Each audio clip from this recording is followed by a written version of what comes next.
আসসালামু আলাইকুম। আসুন আমরা পরিবারের সবাইকে নিয়ে ১ মিনিটের একটি হাদিস শুনি। আল্লাহুম্মা সাল্লি আলা মুহাম্মাদ, আউযু বিল্লাহি মিনাশ শাইতানির রাজিম। বিসমিল্লাহির রহমানির রহিম। হযরত ইবনে আব্বাস রাদিয়াল্লাহু তাআলা আনহু বর্ণনা করেন যে রাসূলুল্লাহ সাল্লাল্লাহু আলাইহি ওয়াসাল্লাম কাবার দিকে লক্ষ্য করিয়া শোক ও আনন্দের অতিশয্যে ইরশাদ করিয়াছেন, লা ইলাহা ইল্লাল্লাহ। হে কাবা, তুমি কতই না পবিত্র, তোমার খুশবু কতই না উত্তম এবং তুমি কতই না মর্যাদার যোগ্য। কিন্তু মুমিনের মর্যাদা ও সম্মান তোমার চাইতেও বেশি। আল্লাহ তাআলা তোমাকে মর্যাদাযোগ্য বানাইয়াছেন, এমনিভাবে মুমিনের মাল, রক্ত ও ইজ্জত আবরুকেও মর্যাদাযোগ্য বানাইয়াছেন। আর এই মর্যাদার কারণে এই বিষয়ে হারাম করিয়া দিয়েছেন যে আমরা কোনো মুমিনের ব্যাপারে সামান্যতম খারাপ ধারণা করি। তাবরানী মাজমুয়ে জাওয়ায়েদ থেকে বর্ণিত হাদিসটি।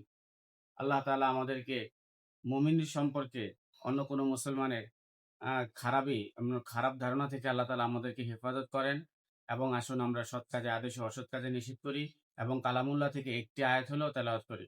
আসসালামু আলাইকুম।